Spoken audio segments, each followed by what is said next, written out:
Hello, space travelers. This is Eccentrica Columbus, and you are listening to Digital Watches Are a Pretty Neat Idea with your hosts, Jeff and Bryan.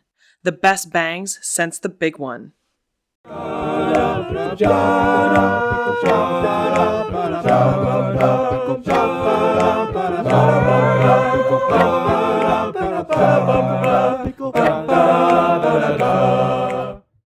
Hi there. Welcome to Digital Watches Are a Pretty Neat Idea.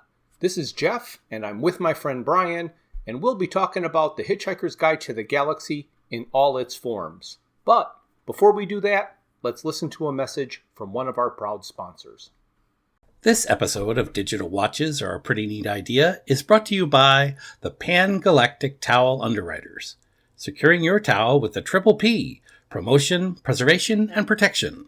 No claim will be processed without orders signed in triplicate, sent in, sent back, queried, lost, found, subjected to public inquiry, lost again, and finally buried in soft peat and recycled as firelighters. Claim exclusions include towels that have been subjected to Vogue on poetry, ripped or torn by being trampled on by the ravenous bug bladder beast of trial, or have been used to clean up anything containing that old jank spirit. Pan-Galactic Towel Underwriters is in no way affiliated with the Pan-Galactic Gargle Blaster.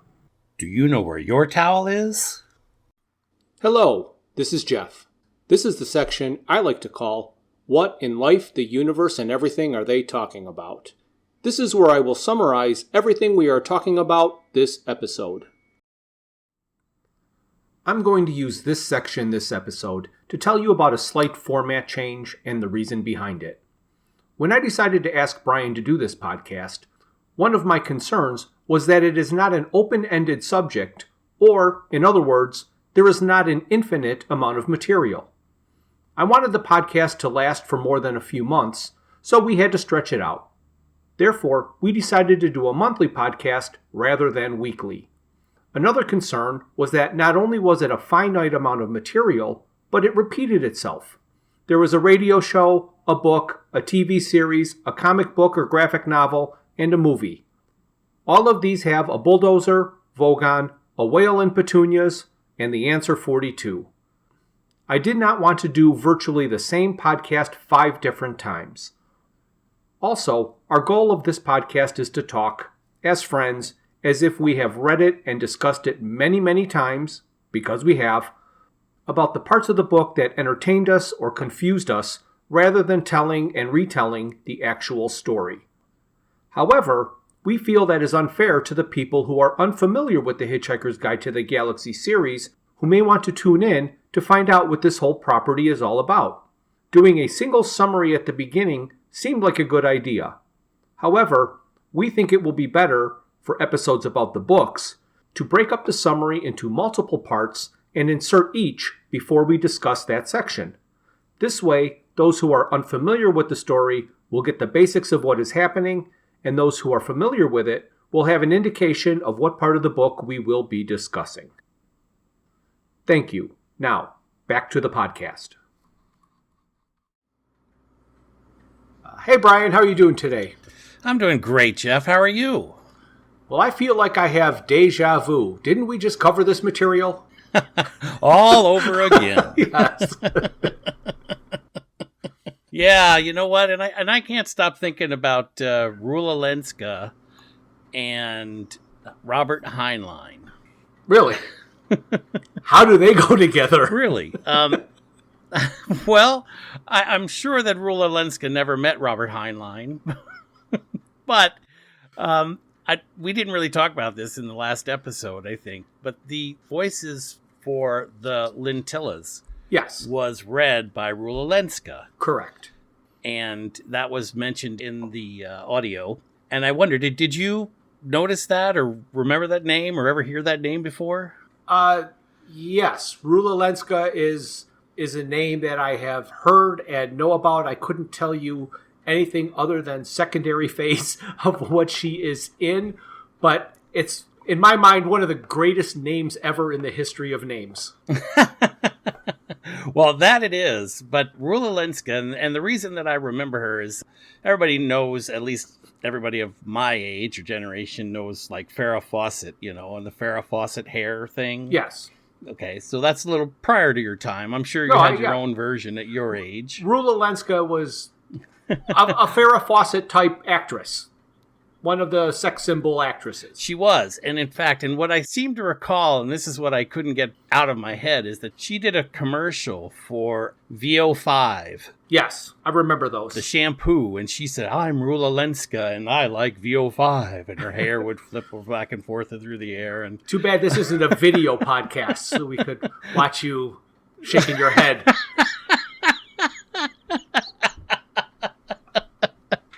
Yes, they have no idea what they're missing, do they? They're grateful, but they have no idea what That's right. But anyway, Heinlein doesn't show up until, I don't know. I think it's the 19th chapter. Although we talked about it in the last, I think it was the last podcast you mentioned Robert Heinlein, which I should have linked it in then, but at the time it didn't seem that it would come back around, so. What Robert Heinlein thing are you talking about? It's a secret. I'm not going to tell you. Okay.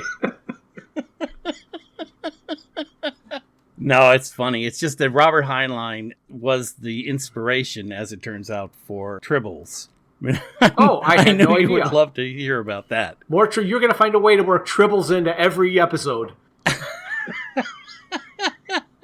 No, not really, but I just thought it was interesting because he wrote a story and he had a creature known as a flat cat. Yes. And when the Star Trek people were writing the episode about Tribbles, they contacted him to get permission to use the concept in their story.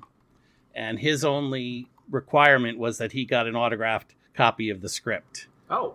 Which he later learned to regret because he said he could have made a mint if he had actually made him pay for it. Right, yes. But anyway, what was interesting about that story really is that Heinlein shows up, as you say, in the concept of the wise old man they meet on that rock. Yes, the ruler of the universe. The ruler of the universe, exactly. So I think a lot of people would understand that he is a basic source for science fiction material. Absolutely. Anyway, we didn't come to talk about that. Oh, no, and I got more. As you know, I always like to talk about something from the last episode that I thought about. I beat you to it, didn't I? Yeah, well, you're not going to deprive me of mine. So hold on to something, because I had one little simple thing I was going to mention, and it got away from me. So last time when we were discussing secondary phase, and you mentioned the part that had the 578,000 million Lintilla clones. Yes. I tossed out, why don't you just say a billion? And I thought that you thought I meant you specifically during the podcast, but I used it as a general you and was referring more to the author. Correct. Of why did he use 1,000 million instead of billion? Mm-hmm. Anyway, I started thinking about it and why it was used, and I really couldn't figure it out. 578,000 million sounds funny in the respect of it sounding odd, but it's not funny as in humorous or clever or having anything to do with the story. Mm-hmm.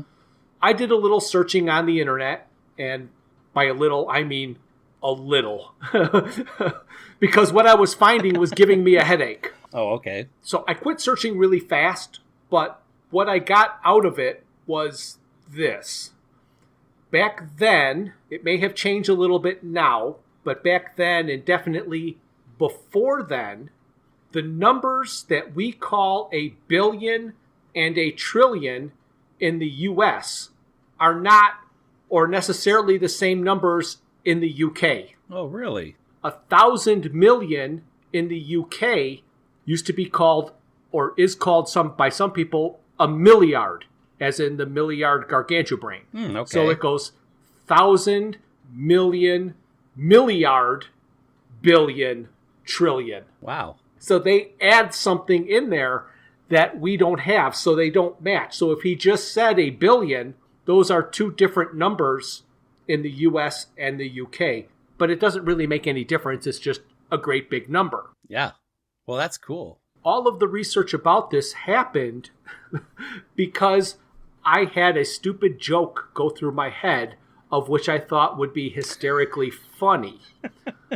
And I wish he would have Oh, well, used when you it. set it up that way, you know it's going to be funny. Yeah, well, forget about the fact that there's this milliard thing, and if you just imagine that million and billion are the same in the US and the UK, Mm-hmm. Okay. if instead of 578,000 million, he said 578,000 billion, that would have shown he was intentionally avoiding trillion. Because she got wrote out of the story. Oh, uh-huh. Didn't even want to use her as a number. Oh, my goodness. That, okay. All right. Well, yeah. Well, So that one you know, little okay. joke about avoiding trillion sent me down the rabbit hole of figuring out why he said 1,000 million, and I learned there was a reason. There you go. All right. Brilliant. So this is episode 5, and we're finally going to talk about the book, which most people probably thought should have been episode number 1. But again, that's not the way this whole thing comes together. No, it's not.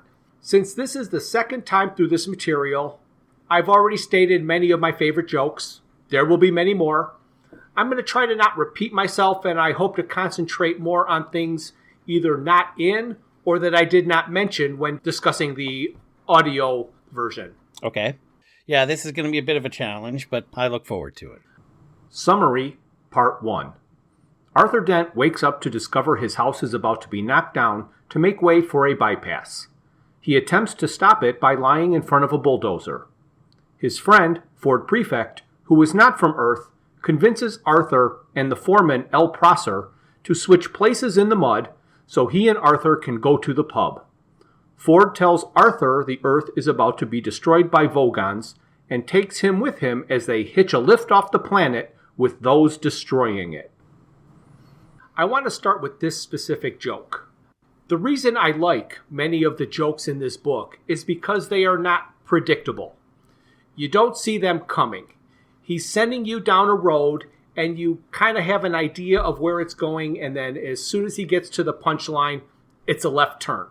The man in charge of the bulldozer crew, El Prosser, is said to be a male line descendant of Genghis Khan. Right. However, through all the years and racial mixing, the only vestiges of his mighty ancestry that he has is a pronounced stoutness about the tongue, and, so here, as I'm reading, of course, I have an expectation of reading another physical characteristic that Prosser has that's similar to Genghis Khan. Mm-hmm. The last thing I expected for him to have was a predilection for little fur hats. So forget about all those other favorite jokes. That one is my favorite joke. You know, and I do really like that reference, but the thing that I can't quite get out of my head when he talks about the little fur hats is there's a number of times where he says that Prosser reaches up and spins the hat around his head or something to that effect. Yes, yeah. And I keep thinking to myself, if I'm wearing a little fur hat, I'm going to take it off in my hands and spin it around in my hand, not around my head. I just, that's always been one thing about that particular scene that's flummoxed me. I'm kind of getting a vibe like the Three Stooges, where it's going, Yeah. and spinning the hat around the top of his head. It doesn't quite work for me. Okay. Oh, that was a very polite okay. Yeah. Moving on. Right, so we're somewhere in the chapter 2 when story starts off talking about alcohol. And that's where they first mention the Pan-Galactic Gargle Blaster. Yeah. And the effects that alcohol has on some carbon-based life forms. Right. And I just love the description of how the Pan-Galactic Gargle Blaster is created. I love the line at the end where he says, "And sprinkle Zamfor." Another case of where I think he uses a perfect phrase. He wants to be as vulgar as he can be without being vulgar. He will let the readers do the work for him and make it up themselves. Okay. When he described the drinking game where the opponents concentrated their will to pour that old jank spirit into the other's glass, which they then drank, and at which Ford Prefect always played to lose. Correct. He described the forfeit as obscenely biological, very nonspecific in detail, but very specific in its meaning. Mm-hmm. Yes, exactly. Well done. A concept that I liked that he introduced is that at moments of great stress, beings send a subliminal signal indicating the distance from their birthplace. And on Earth, it's never more than 16,000 miles. But because Ford is 600 light years away from his birthplace and under great stress with the Vogons coming to destroy the Earth, the barman gets this feeling that he can't understand and has this whole new profound respect for Ford, and all of a sudden believes, and Ford is right, that the Earth is going to be destroyed. I'm getting to the page in my notes where I written something about that. And this is where this is also the scene where Ford says, "Time is an illusion, lunchtime doubly so." Again, one of my favorite lines. Yeah, and Arthur tells him that Reader's Digest has a page for people like you. When we reviewed this book, I listened to it on audio by the author. Yes, me too. And it wasn't until I got to nearly the end of the book and I was working my way through it that I actually decided, you know what, I'll pick up the book and read through it as I'm listening to it. Oh. There's an interesting dichotomy between the way Douglas Adams reads this book and the way it's actually written, at least in the version that I have here in paperback sitting in front of me, which I don't have a reference to right here, but we will talk about that as we go through. Oh, yes. I do know that there are different versions, and some of that, again, I will talk about, I think, coming up. But they do have different versions which have slightly different phraseology. But we also find out it's Thursday. Yep. Because that's when he mentions that it's Thursday and he could never get the hang of a Thursday. Yes. So in my notes, I have come to the end of the Earth. Anything to say before the Earth ends? Let's see. A bath towel from Marks and Spencer. That's your note? That's how you wrote your notes? Well, yeah, because we've already reviewed the fact that the towels don't show up until an afterthought in phase 2, right? Yes. And so it's here in the book where the towel story gets expanded, and it's specifically that Ford is carrying one from Marks and Spencer. Yes, he is. So what I want to say is that I am willing to wager that in all of science fiction, where a description is written of a planet being destroyed, there is none more effective than "There was a terrible ghastly silence. There was a terrible ghastly noise. There was a terrible ghastly silence." I thought that was a perfect description for the destruction of a planet. Oh, yes. Very effective. Summary Part 2. Zaphod Beeblebrox and Trillian are on the planet Damagran attending the launching of the Heart of Gold, which they intend to steal. The Heart of Gold is equipped with the new Infinite Improbability Drive and a depressed robot named Marvin. Ford and Arthur are captured by the Vogons, tortured with poetry, thrown off the ship, and picked up automatically by the Heart of Gold. The Heart of Gold is in orbit around the legendary planet of Magrathea and is being attacked by an automated defense system.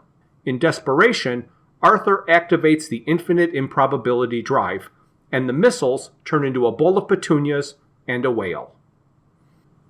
Zaphod and Trillian are introduced earlier in the book than they are in the radio series, so we meet them here on Damagran at the launching of the Heart of Gold, which he steals. What I like the most about this part is that Zaphod is nervous.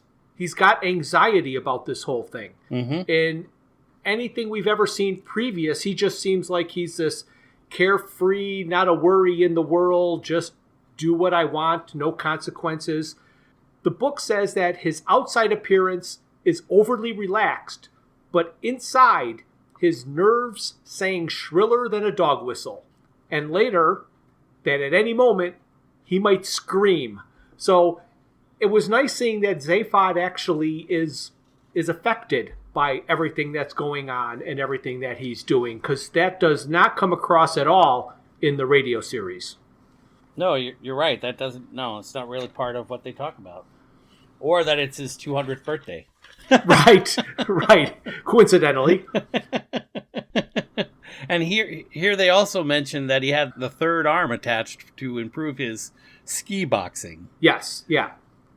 Rather than especially for Trillian, as was said in the primary phase. I think it's easier to relate to him with this extra bit of understanding. It is. Another one of the jokes that many people will mention as their favorite joke, and it is way up there on my list, is something that I did not see coming. Right after they were picked up by the Dintrassi and they were on the Vogon ship, Ford was warning Arthur about the jump into hyperspace as being unpleasantly like being drunk. Mm-hmm. And of course, Arthur asks, what's unpleasant about that? And Ford said, ask a glass of water. And to me, that was one of those jokes that makes me stop reading for a bit and then like, what? Oh, and just like shake my head like, wow, I want to read that again. Just. Yep, I love that line. There's a lot of that where you just have to stop and kind of absorb what you just read because it doesn't register right away. No.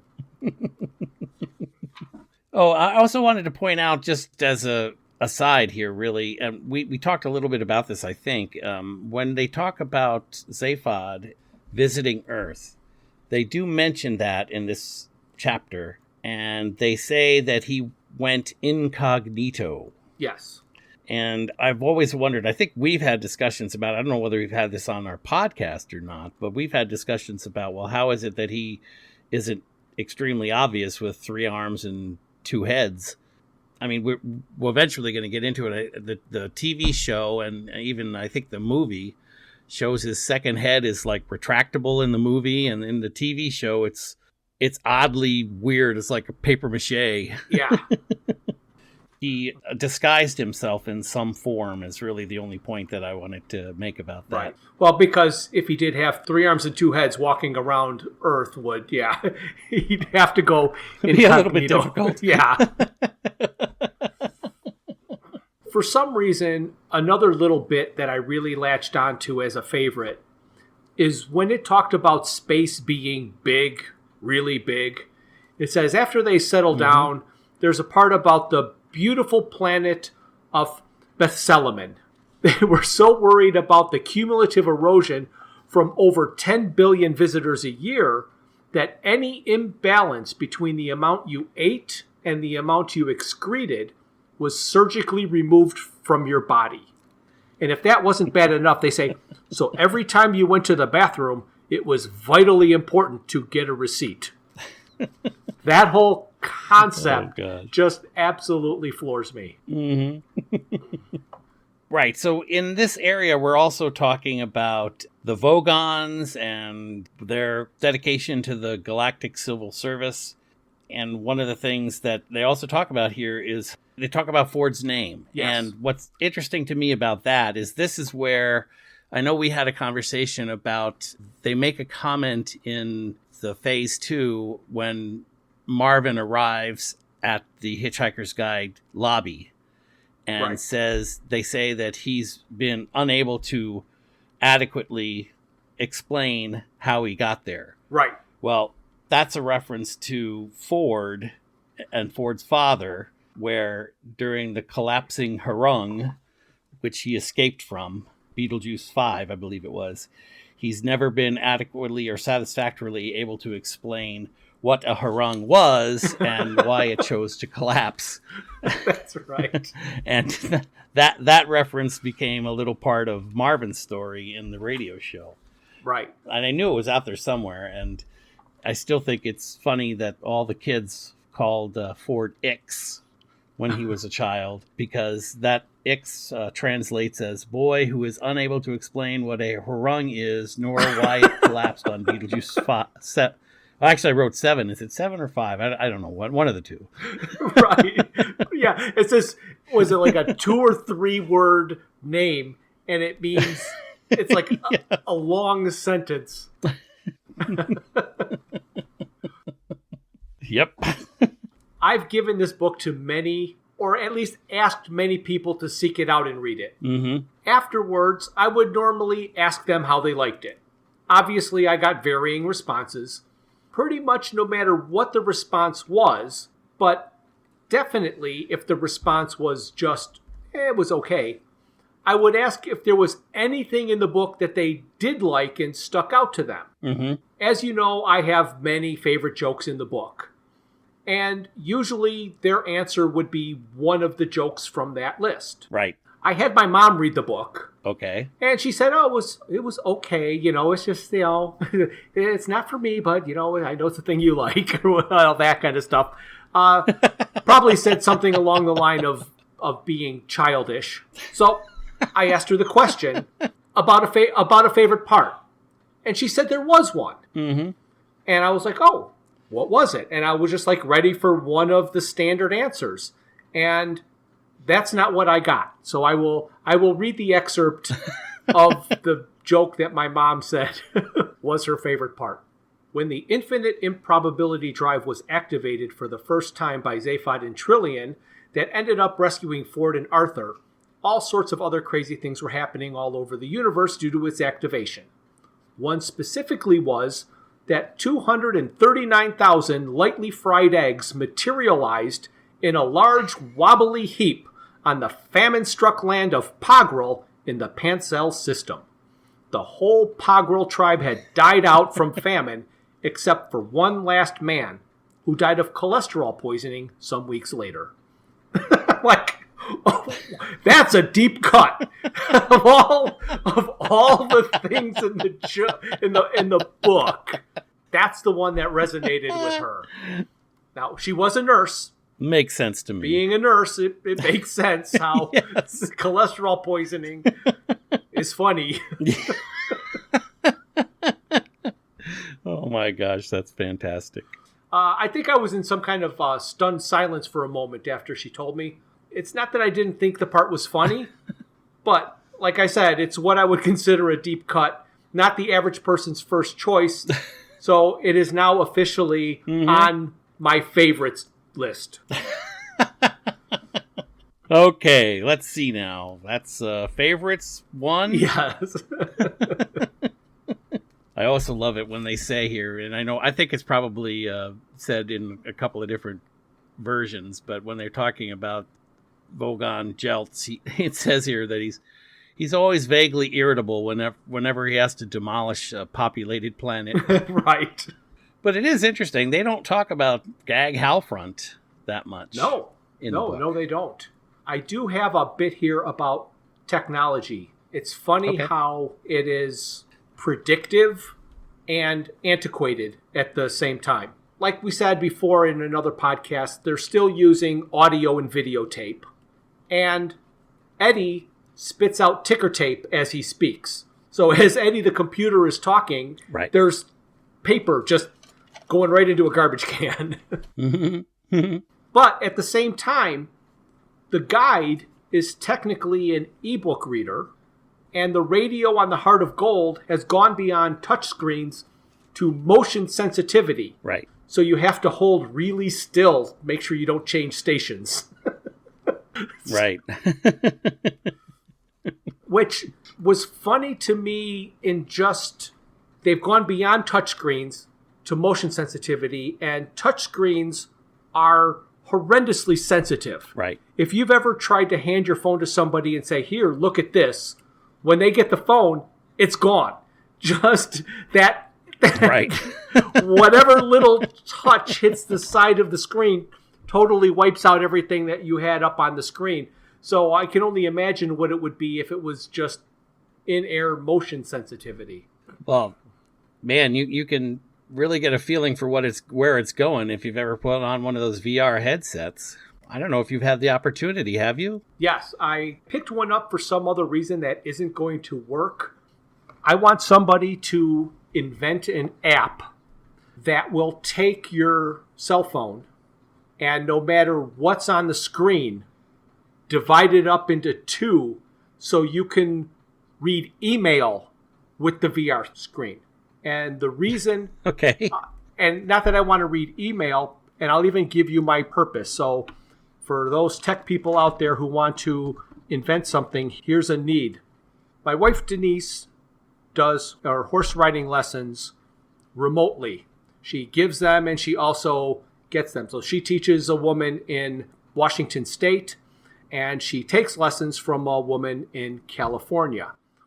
She's got to just sit there and stare at her screen when she's doing these lessons. Nobody needs to see her. No camera has to be on her. Right. She just needs to be able to see better this person who's riding a horse that's sometimes a great distance away from the camera. And I was hoping that we could take like Google Meet, like we're on here, and click a button that would turn it into the VR set.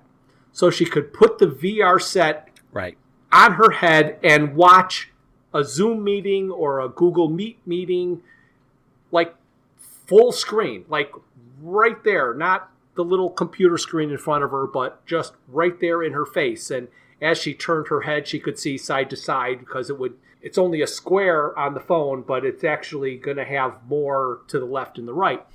But because Google Meet or Zoom believe that you need the camera on you so everybody can participate, there are uses for these services that don't need you to be seen. You're just doing a remote lesson. So even for teachers, they don't need to see their student. If they got 50 students, they just need to have, if the students could all put on this thing and read all the notes, that would be great. But I am not a tech guy. I can't write an app. I don't know how the video processes on a phone. But I do know that you can make multiple windows. That's right. That's right. Well, it'd be an enhanced reality kind of exactly where they could see through the images and they could see the images that they're looking at. And that's on its way. I mean, I put on a headset this Christmas when I guess my nephew came over, and I was amazed at how far those have come and the kind of interaction that they give you. You pick up the hand controllers and you can see your hands. Oh. And it's amazing, that almost mimics the exact motion of your hands in front of you. And it's quite in-depth and quite interactive. I mean, you're right there inside whatever image that they've created for you. So anyway, if you go that far, then like you said, we're talking about the radio stations and the motions and the waving and all that kind of thing. All of those things are effects that they take advantage of with VR. Yes, right. And here it is back in the early 80s, and he's talking about it. Mm-hmm. Yeah, I like it. We're talking about the radio thing, and that's where that line comes in. For all of your other intelligent beings, remember, folks, bang the rocks together, guys. Yes, that came from the news. And we're talking about this particular scene, and this is where Zaphod has another line that I really enjoy. And he says, after she throws the pencil and disrupts his news report, he says to her, if there's anything more important around here than my ego, I want it shot. Right. And it's actually during this part of the book where they talk about where Eddie references the idea that telephone numbers have a lot to do with this improbability drive. Not just the improbability drive, but just life in general. Right. People's lives are governed by telephone numbers. Correct. Right. Absolutely. Another thing that I like the way he does is his, I guess I call it environmental humor. It's not a joke. It's just something that is happening in the background that the whole concept is funny. And an example of what I mean is when the Heart of Gold is under attack by the Magrathian missiles, they need to use the manual controls. Right. And it wasn't just enough to have the manual controls appear, but since the ship was brand new, the equivalent of bubble wrap and packing peanuts spilled out of the controls. And I thought that was a nice little touch. It's actually a little bit before this that I noticed the first little difference between the way that Adam refers to or reads the book to us compared to what the book is actually says. This is where you noticed. Because here's where he starts to talk about biros and the difference between a biro and a ballpoint pen. Right, yeah. So in an American edition, it would say ballpoint, where in an English or British or UK edition, it would say biro. Mm-hmm. Exactly. So when they were going to go onto the planet Magrathea, and Eddie's matronly personality was stalling them and preventing them from opening the door, and Zaphod threatened to reprogram the computer with an axe. It was said to be the worst threat there could be, like saying blood, blood, blood to a person. Really? That's the worst thing he could think of to say? At the beginning of the book, Arthur says, I'll have you hung, drawn and quartered, whipped and boiled until you've had enough, and then I will do it again. And when I've finished, I'll take all the little bits and I will jump on them. If I had a guy saying that in front of me, or a guy saying blood, blood, blood, I'd be more worried about the guy out of his mind who's going to chop me into little bits and jump on them. Yep, there you go. Summary, Part 3. On the planet, the group splits up and Arthur meets Slarty Bartfast. Arthur learns that Magrathea builds custom planets. He also learns that a race of hyper-intelligent, pan-dimensional beings, who eventually take the form of mice, built a computer called Deep Thought to discover the ultimate answer to the ultimate question of life, the universe, and everything. Deep Thought said the answer is 42, and he would design a computer to tell them the question. The computer would be the size of a planet and be called the Earth. We haven't talked a lot about Marvin this episode so far, but here they use him as a rubble cleaner. So when the whale hit and created the crater, it didn't fully open up the passageway. They had to clear out some debris, right? And they used Marvin to clean up the debris. Mm-hmm. And he did it very efficiently, from what I understand. Yes. Well, at least more efficiently than Zaphod had.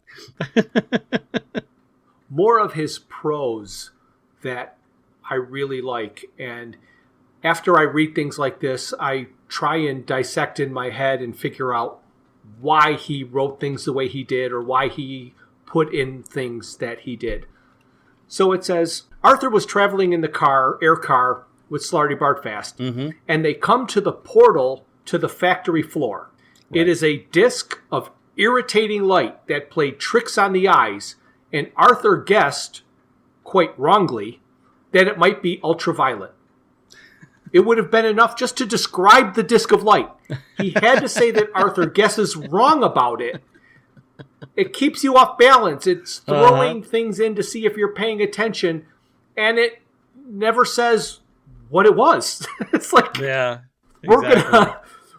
we're gonna tell you that Arthur guessed it was ultraviolet and that he was wrong about it, but we're not gonna tell you what it was. Yeah, that scene has plagued me a little bit, and you talk about the geographic references, because he mentions at one point, and I didn't take a note, but that the factory floor is, I think it was 12 light seconds apart from wall to wall, or from edge to, from the side of the globe to the side of the globe. And they're also talking about the speed of the air car at that time.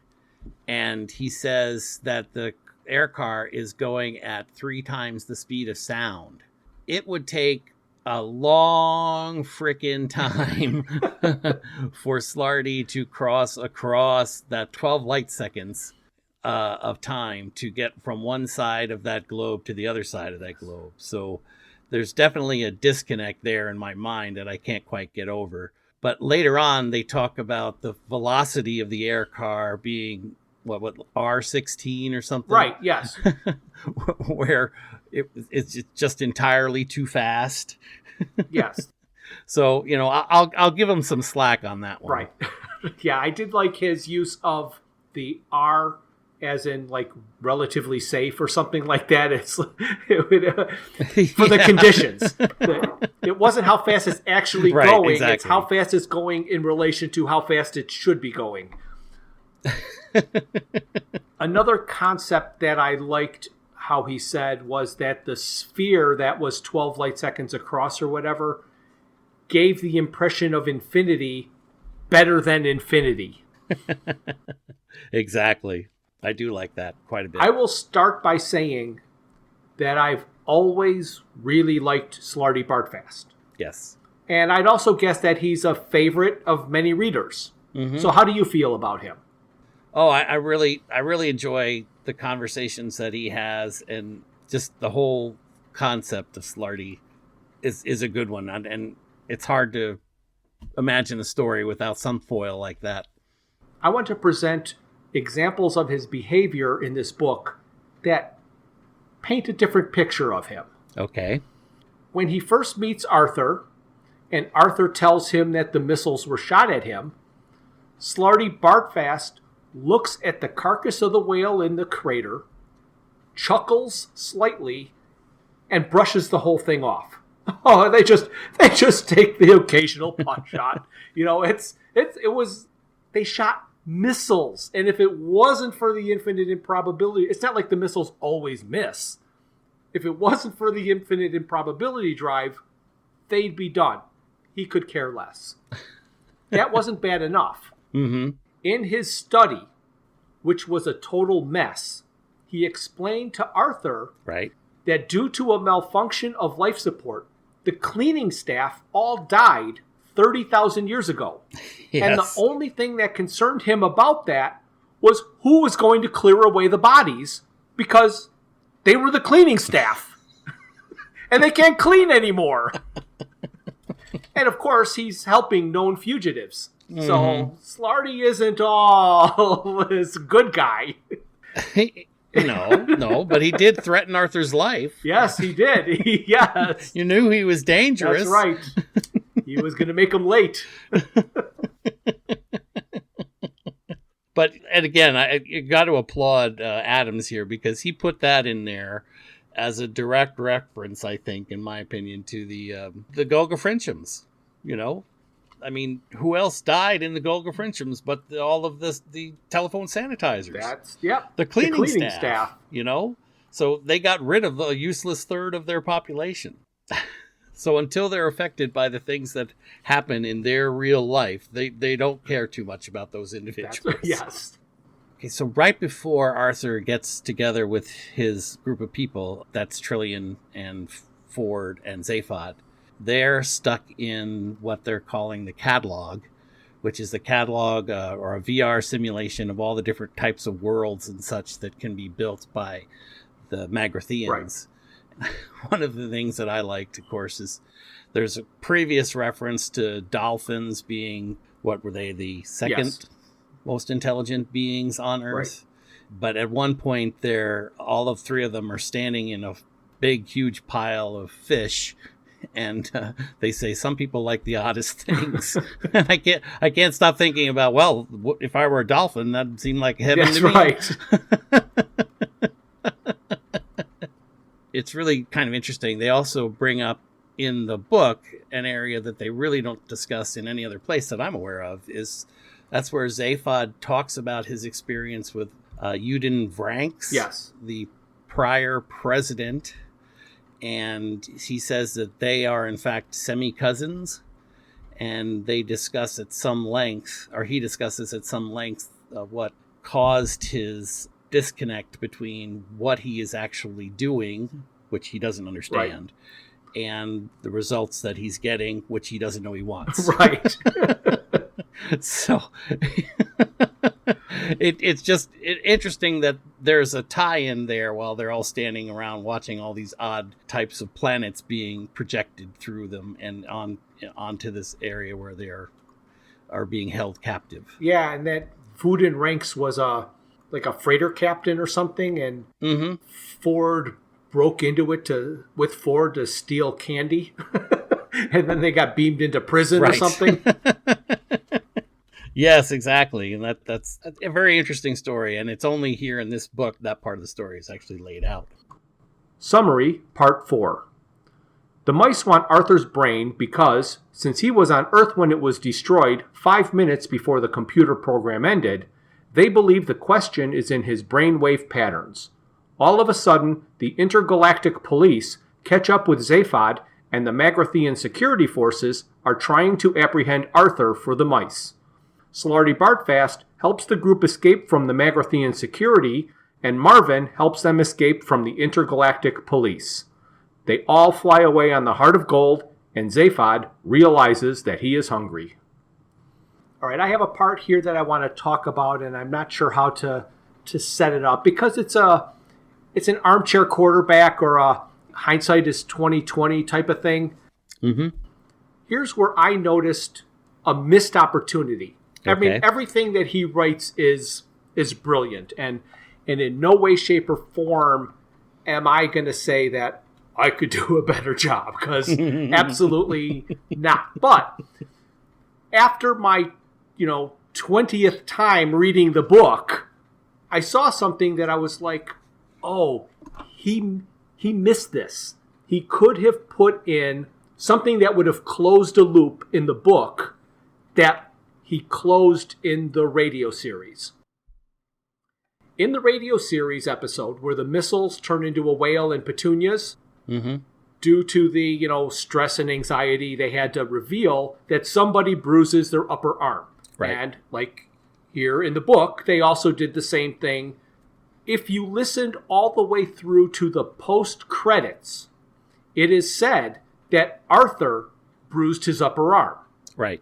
So in the radio series, they reveal the fact who bruised their arm. The book never reveals it.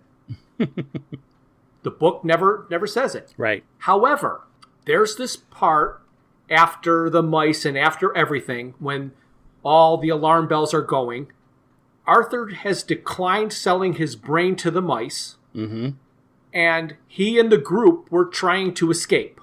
And the mice rose in their glass transports and swooped in at Arthur. Right. Arthur was transfixed by the airborne mice, and he was frozen in place. It is said that Trillian grabbed him by the arm and tried to drag him to a door that Zaphod and Ford were trying to open. Right. How perfect would it have been if Arthur yelled, "Ow, my bruise."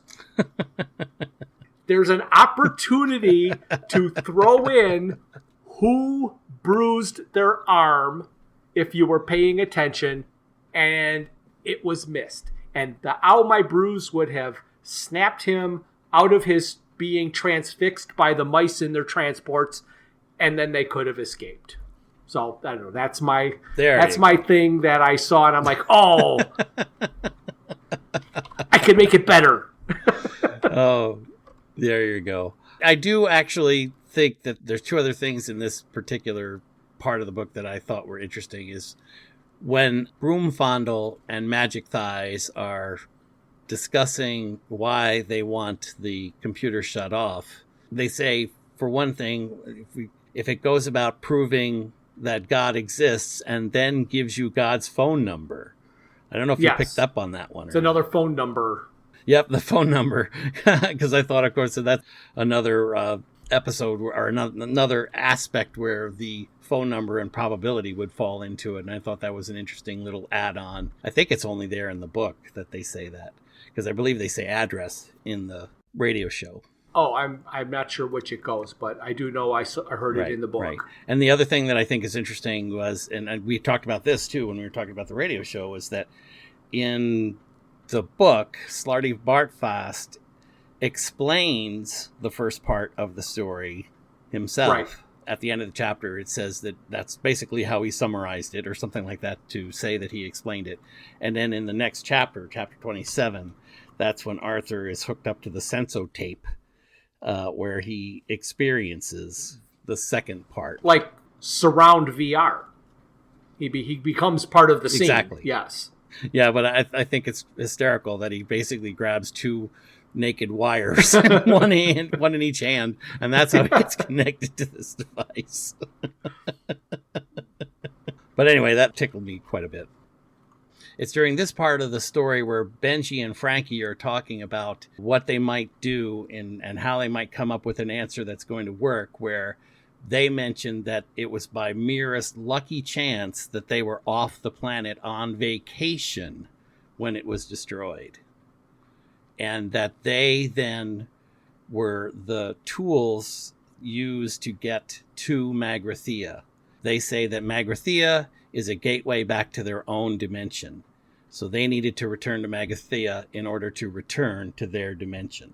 Yeah, I found that very interesting too. It was quite interesting how it all came about. Also, here's a slight difference that they discussed, because the way they managed to get themselves out of trouble has to do with the awards that are around the office.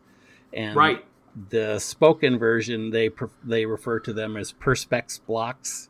And of course, us Americans would know that as plexiglass. Oh. And that's the way it's written in so the book says plexiglass, but he says perspex. But perspex blocks.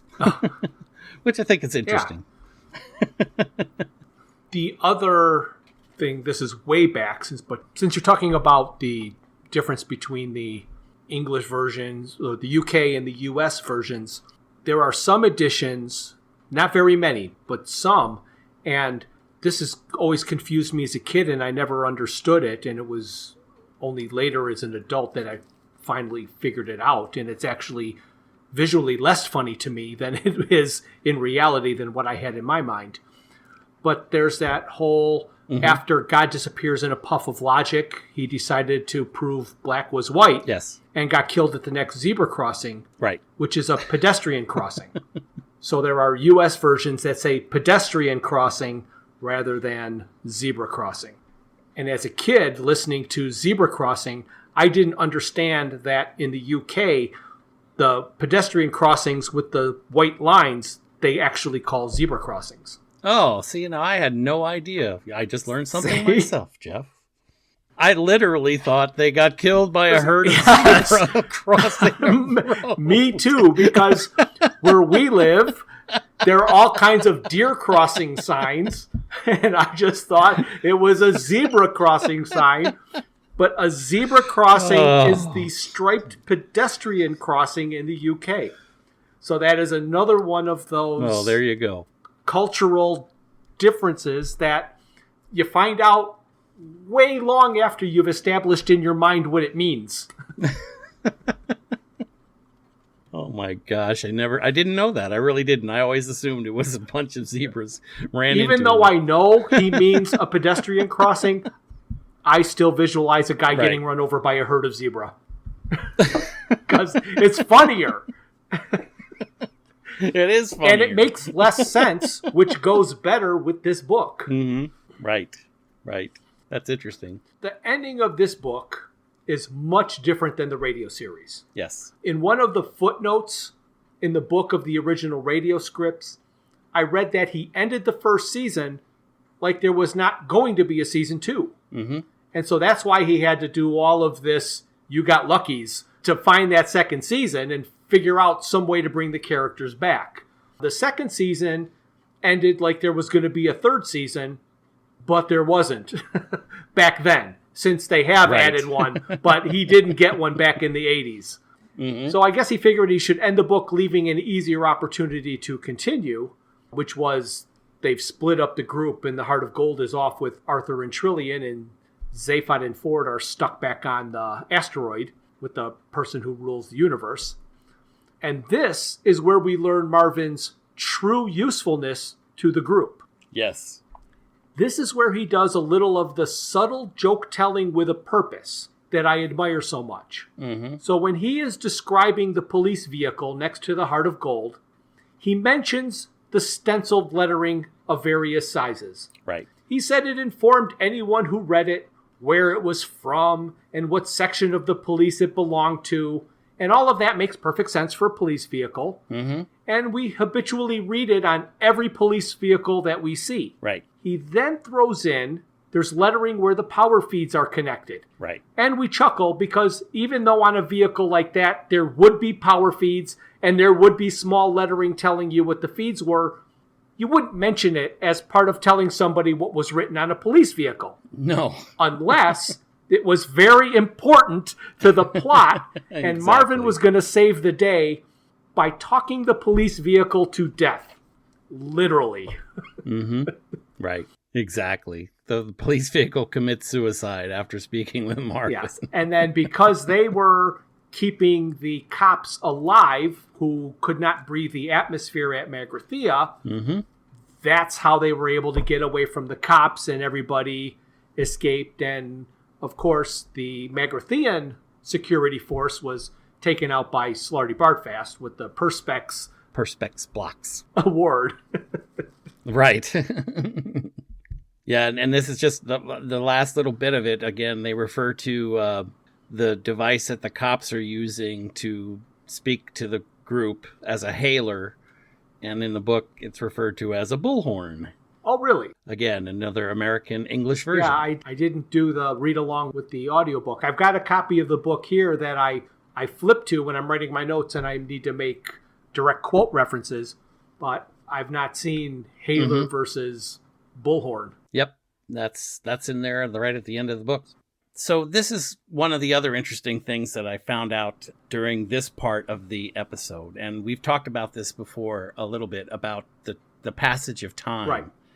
And in the book, here earlier in the book, they clearly all go to sleep. Right. Well, not everybody. I think one of them stays up all night. That's 100% correct. Right. Arthur is actually the only one who falls asleep. Right. According to what goes on there, because they both get up. Trillian and Zaphod are working on calculations, and Ford is wandering around the ship or something. I'm not sure exactly what.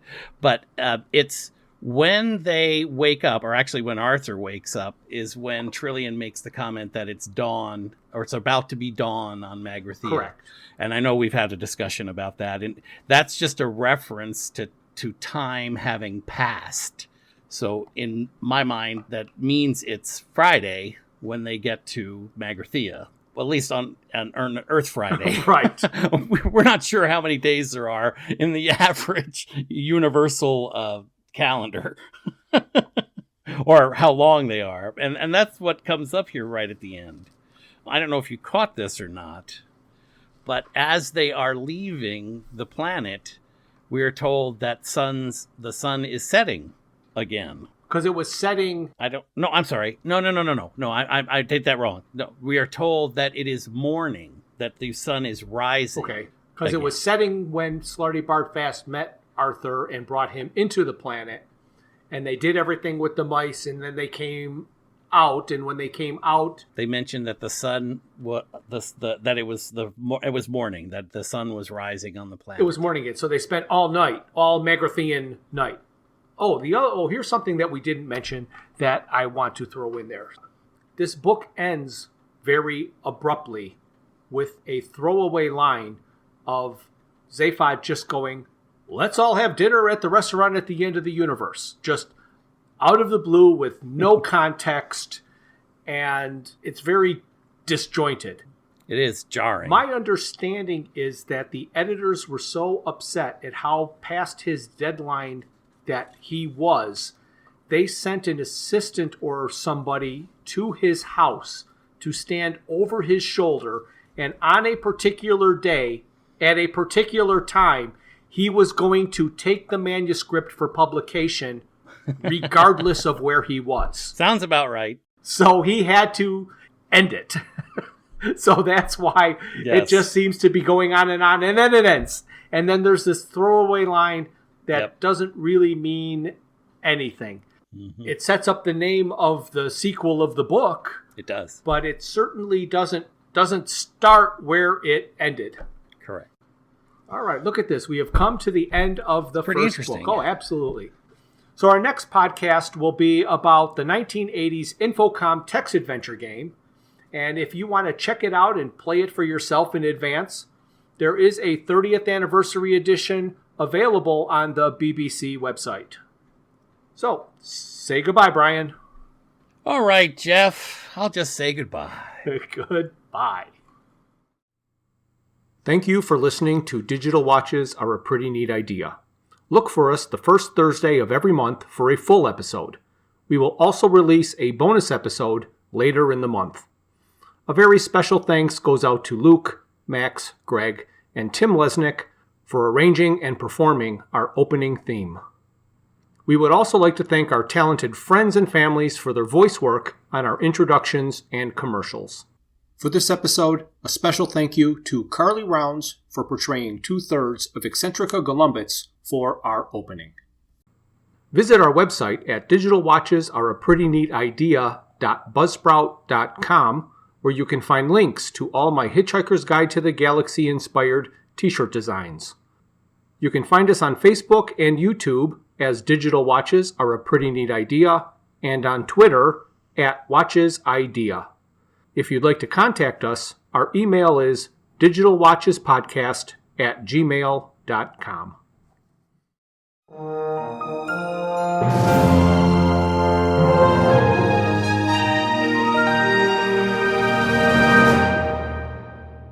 This has been a Foods for Thought production.